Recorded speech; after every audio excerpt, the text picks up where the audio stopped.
Let's start the transcription. 3, 2, 1, start.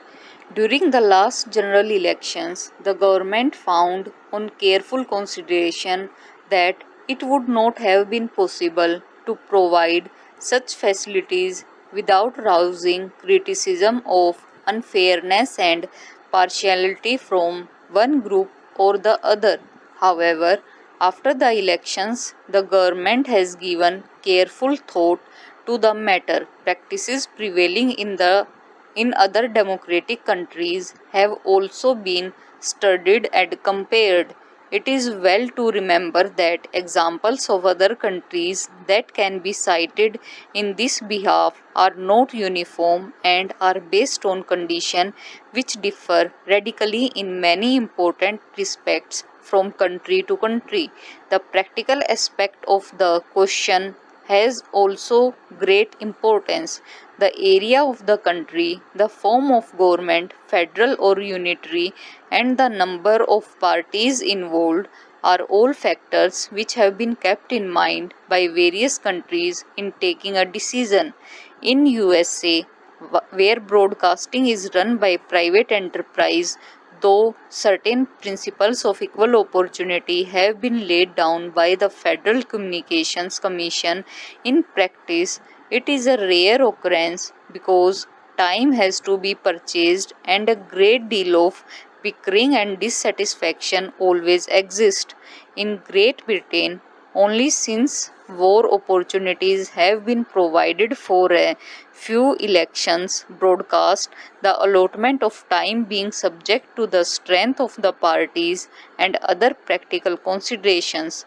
In countries like Switzerland, no time is permitted for election purpose on the radio, while in France it is given, though the time allotted is extremely short, 5 minutes or less. It is clear from a study of foreign practices that each country has taken the conditions prevailing there and also the number of parties and other factors into consideration. The analogy of other countries, therefore, is of not much validity in coming to any conclusion as far as India is concerned. Taking into consideration the conditions prevailing in our country, the government feels that it would be extremely difficult, if not impossible, to make satisfactory arrangement for giving such facilities to all political parties. Beside the point mentioned above, another important factor has to be considered. In other countries, for national broadcasting, only one language is used, and that too only in a national election. The exception is Switzerland, where there are three languages. That it is one of the important reasons that Switzerland does not permit the use of national radio for election purpose and even for commercial purpose. In India, we are confronted with the task of providing facilities in 12 languages besides English, and they would be asked to give equal facilities from stations of All India Radio, which are 26 in number. Moreover, in working out any practical formula, it has to be remembered that the number of parties which will have to be provided with these facilities comes to nearly 26. The appointment of time between the various political parties and at different stations of the AIR would be a task of extreme difficulty, and it is bound to lead to criticism and partiality.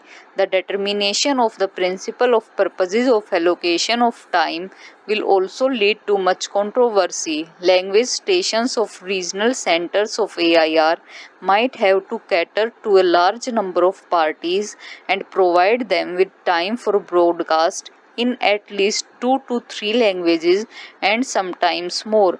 Appointment of time is made in different countries in different manners, some doing it on the number of votes polled, other on the number of candidates put up by parties.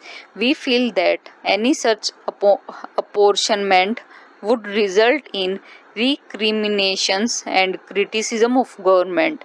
On the other hand, If all parties have to be provided with equal time, the normal activities of the AIR stations will have to be drastically curtailed during the election time. The proposal to provide broadcasting time in a fair and reasonable manner, therefore, seems almost insoluble in practice. In view of these practical considerations, government has come to the conclusion that it would not be possible to allow political parties generally to utilize the facilities of the radio for election purposes. However, government feels that an experiment permitting such utilization on a restricted scale might be tried in order to see whether such facilities can be used for special election purpose without taking a major part of the time of the radio and also without leading to a charge of discrimination or partiality. It has been decided that the four All India parties recognized by the Election Commission might be allowed to facility of supplying a summary of their election manifestos prepared by themselves, which will be broadcasted by AIR subject to usual rules. Such summaries might not exceed 10 minutes and will be broadcast in English and in all the regional languages of the country.